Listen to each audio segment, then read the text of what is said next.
seorang yang rusak akhlaknya lalu dia meriwayatkan hadis daripada Nabi Sallallahu Alaihi Wasallam, taklah ada satu hadis pun yang membela diri dia atau berkaitan dengan kemaslahatan dia. Antara lain riwayat dari Walid bin Uqbah bin Abi Mu'aid, beliau terkenal suka minum khamar pada zaman Sayyidina Utsman dan pernah dilaksanakan had kepada beliau. Namun kata Abdurrahman Al-Muallimi, orang ini tak meriwayatkan satu hadis pun yang digunakan untuk membela dirinya. Tak ada dia meriwayatkan hadis, saya minum khamar sebab dulu Nabi pernah mengatakan kepada saya, khamar halal untuk saya seorang.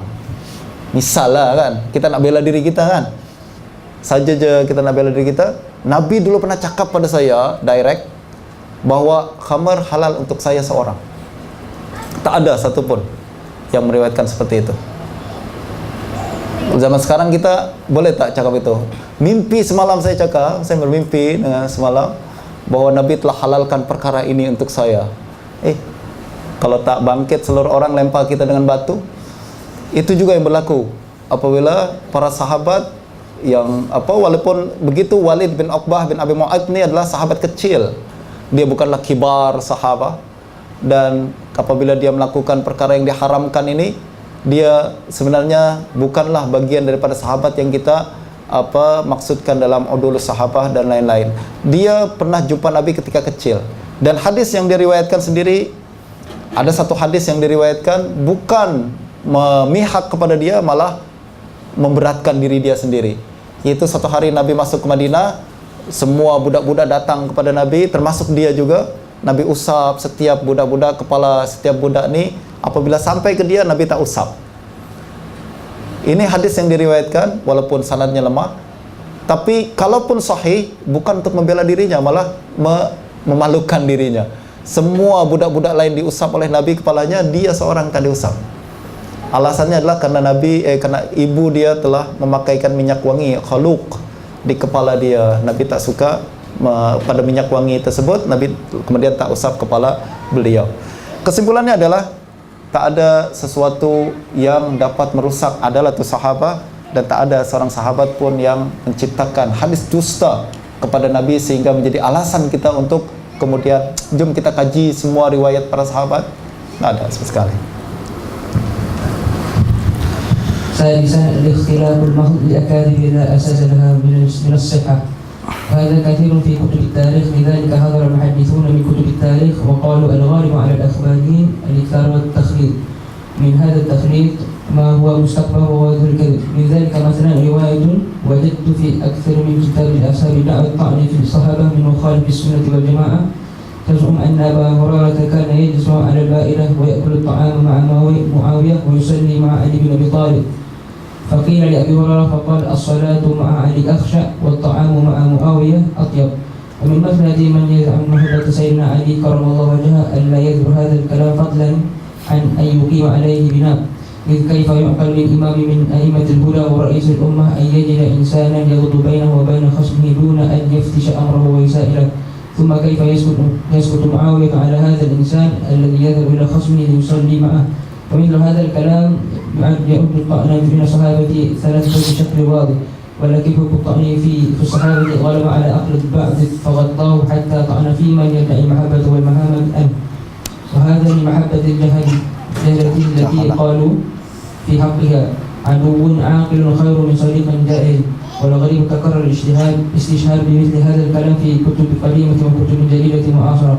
ويقول العلامة المعلمي إن أئمة الحديث اعتمدوا في كل تشكك في عدالته من الصحابة على الكتاب والسنة وعلى رواية غيرهم مع ملاحظة أهوالهم وأهوائهم، فلم يجدوا من ذلك ما يجيب التهمة، بل وجدوا عامة ما رووه قد رواه غيرهم من الصحابة ممن لا تتجه إليه التهمة، أو جاء في الشريعة ما في معناه أو ما يشبهه. انتهى. أقول وأضيف إلى ذلك ما أدى به إلى البحث، فأشهد أنه من خلال الاستقراء لألوف تراجم الرواة والمرويات ضعيفة فإنه لم يوجد أحد قد يحكم فيه بما يخل بهذا المبدأ عند الصحابة بصورة ما، والحاصل أنه لا تنحط لأعداء الصحابة حجة ولا تقوى لهم شبهة في الطعن في صدق الصحابة رضي الله عنهم ولا يتعرض للطعن فيهم إلا مخرج يستهدف أمرين خطيرا على الإسلام وكيان المسلمين. الأول زعزعة الثقة بماضي الأمة المشرق وتخذيل النفوس عن التشمير للجد والاجتهاد في سبيل الله والحث على إشاعة الفاحشة في المجتمع الإسلامي بطريق الطعن في الصحابة مما يبعث جرأة على ارتكاب المحرمات. الثاني التشكيك في سلامة نقل الحديث النبوي ومن ثم التشكيك في الإسلام كله لأنه لا بد للعمل بالقرآن من الحديث النبوي. Oke, berikutnya ini adalah cara terakhir desperate lah dilakukan oleh orang-orang yang coba meragukan adalah atau sahabat. Mereka menciptakan kedustaan. Kalau tadi tahrif kisah, tapi sekarang kisahnya ada betul tapi dirubah kalimat-kalimatnya, ditambah kalimat-kalimat tertentu. Tapi sekarang mereka malah create kisah tertentu, menciptakan kisah tertentu, direka-reka palsu berkenaan dengan sahabat. Dan ini kebanyakan dapat diriwayatkan dalam kitab-kitab tarikh. Justru para ulama selalu mengingatkan jangan ambil hadis daripada kitab tarikh. Nah, ambil hadis adalah dari kitab hadis. Kita mesti kaji. Para ulama selalu berkata salah satunya kitab tarikh yang paling baik dan paling mudah paling siqah untuk dijadikan rujukan adalah Tarikh At-Tabari. Namun begitu para ulama berkata qimatu ma rawahu At-Tabari qimatu isnadihi. Harga nilai riwayat Tabari adalah nilai sanad-sanadnya. Kita tak boleh terus katakan riwayat ini diriwayatkan oleh Tabari maknanya kita boleh terima. Tak. Tengok isnad yang ada, sebab Imam Tabari selalu riwayatkan kisah itu berkenaan dengan sanad yang menghubungkan antara beliau dengan pencerita kisah tersebut. Kalau isnadnya sahih maka sahih, maka kalau isnadnya tak sahih maka dia tidak sahih.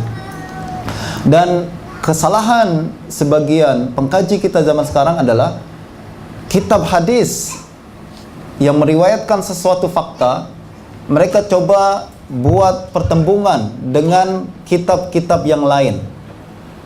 Misal, satu riwayat dalam Sahih Bukhari yang menceritakan satu perkara fakta, lalu dia coba tentang riwayat tersebut dengan riwayat daripada kitab-kitab yang lain yang bukan dalam kitab hadis. Dalam kitab hadis. Ini yang kemudian tersalah kita meriwayatkan perkara tersebut. Sebagai contoh adalah riwayat berkenaan dengan umur Siti Aisyah yang diriwayatkan oleh Hisham Ibn Abdul Malik an Abihi an Aisyah, mengatakan bahwa Nabi SAW menikahi beliau dalam usia 7 tahun. Tapi kemudian coba dibenturkan dengan riwayat lain, yaitu riwayat dari seseorang perawi dhaif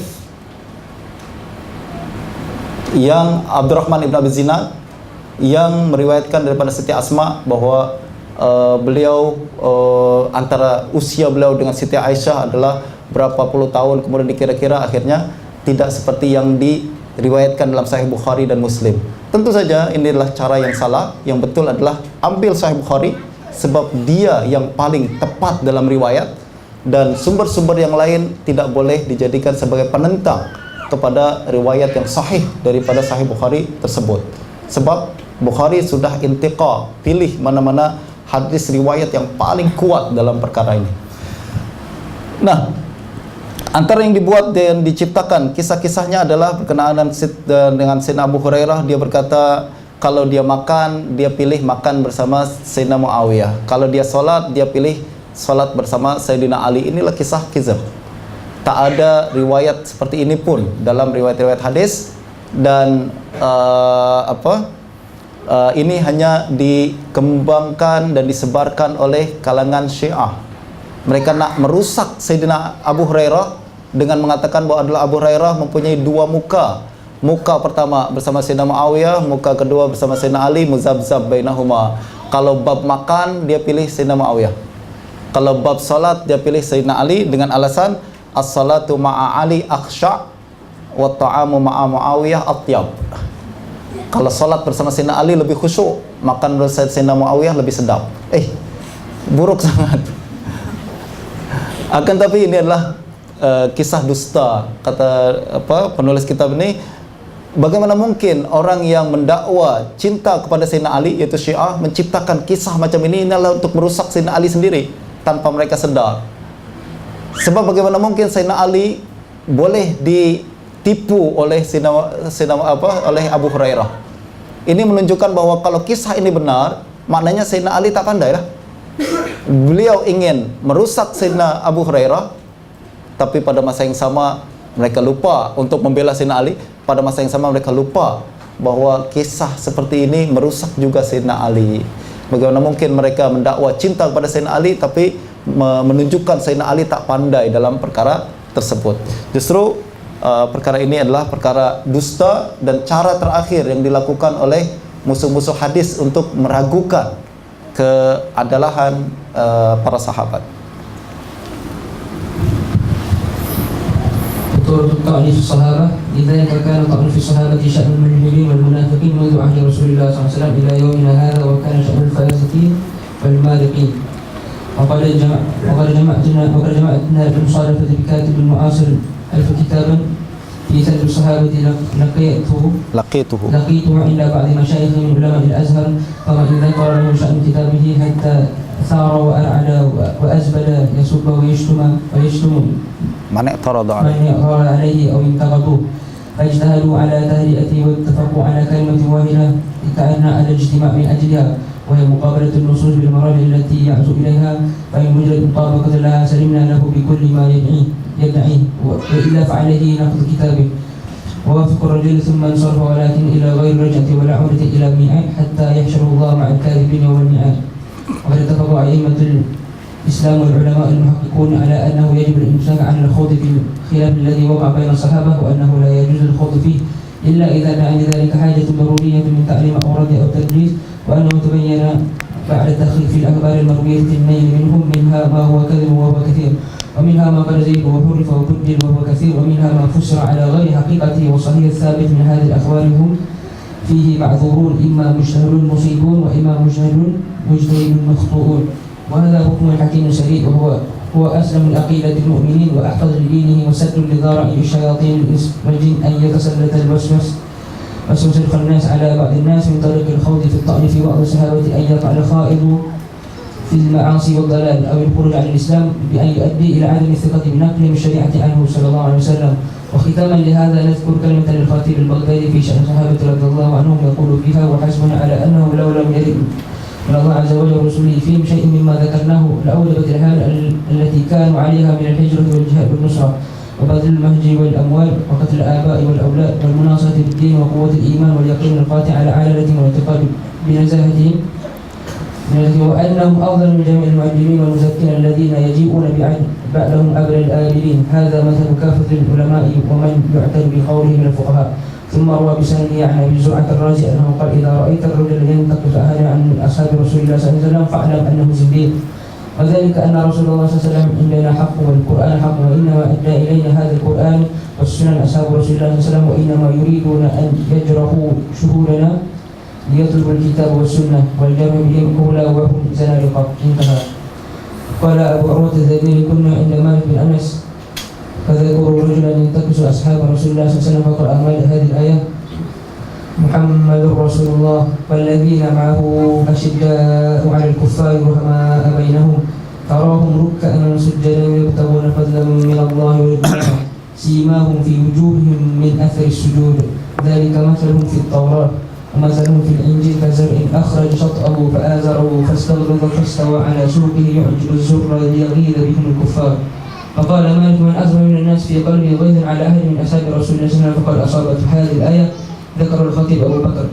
قال القرطبي رحمه الله تعالى: قلت لقد أحسن مالك في مقالته وأصاب في تأويله، فمن نقص واحدا منهم أو طعن عليه في روايته فقد رد على رب العالمين وأبدل شرائع المسلمين. قال الله تعالى: محمد رسول الله والذين معه أشداء على الكفار الآية. وقال: لقد رضي الله عن المؤمنين إذ يبايعونك تحت الشجرة، إلى غير ذلك من الآية التي تضمنت الثناء عليهم والشهادة لهم بالصدق والفلاح. قال الله تعالى: رجال صدقوا ما عاهدوا الله عليه الأحزاب. وقال: للفقراء المهاجرين الذين أخرجوا من ديارهم وأموالهم يبتغون فضلا من الله ورضوانا يبتغون فضلا من الله ورضوانا وينصرون الله ورسوله أولئك هم الصادقون. الحشر. ثم قال عز من قائل: والذين تبوأوا الدار والإيمان من قبلهم يحبون من هاجر إليهم ولا يجدون في صدورهم حاجة مما أوتوا ويؤثرون على أنفسهم ولو كان بهم خصاصة ومن يوق شح نفسه فأولئك هم المفلحون. الحشر. هذا كله مع علمه سبحانه وتعالى بحال ومآل أمرهم، ولا خلاف بين العلماء في تحريم سب الصحابة أو واحد منهم، وقد نقل الإمام المحدث الفقيه ملا عن البريء إجماع على ذلك، قال: من سب أحدا من الأصحاب فهو فاسق ومبتدع بالإجماع. ونص على فوج ذلك العلماء والأئمة، منهم الإمام النووي في شرح صحيح مسلم، والقسطلاني في شرحه الجليل صحيح البخاري. ونقول في أخطار الخوض في الصحابة إن فيه فتح باب الشر والفتنة بين الناس، فإن لكل إنسان هوى وأغراض وقد يميل البعض إلى هذا الفريق ويميل الآخر إلى ذلك، فقد تفرقة بين المسلمين وتذوق نار الفتنة بينهم والواجب إفضاؤها. هذا مع أنه لا ثمرة لهذا، وقد أفضل كل ما قدموا، وما ندري لعلهم إن الله تعالى إخوانا على سور متقابلين. ورضي الله عن خامس الخلفاء الراشدين عمر بن عبد العزيز إذ سئل عن ذلك فقال: تلك دماء طهر الله يدي منها أفلا أطهر منها لساني. مثل أصحاب رسول الله صلى الله عليه وسلم مثل العيون، ودواء العيون ترك من نفسها. ورضي الله عن الحسن البصري حين عرض له بعد ذلك فقال: تلك دماء طهر الله منها وسيوفنا فلنلوث بها ألسنتنا. ورضي الله عن الإمام المحقق جعفر بن محمد الصادق حين سئل عن ذلك فأجاب بقوله: أقول ما قال الله علمها عند ربي في كتاب لا يضل ربي ولا ينسى. وما أثر هذا الأخذ للأدب من الصحابة الذي أخذه سيدنا علي بن حسين بن علي بن أبي طالب رضي الله عنه حين جاءه بعض العراقيين فسبوا عنده أبا بكر وعمر وعثمان رضي الله عنهم، فقال لهم: أمن المهاجرين الأولين أنتم؟ قالوا لا. قال: أفمن الذي تبوأ الدار والإيمان أنتم؟ قالوا لا. قال: فقد تبرأتم من هذين الفريقين، وأنا أشهد أنكم لستم من الذين قال الله تعالى فيهم: والذين جاءوا من بعدهم يقولون ربنا اغفر لنا ولإخواننا الذين سبقونا بالإيمان ولا تجعل في قلوبنا غلا للذين آمنوا ربنا إنك رؤوف رحيم. فقوموا فعل الله بكم وفعل. وقال الحسن البصري رضي الله عنه: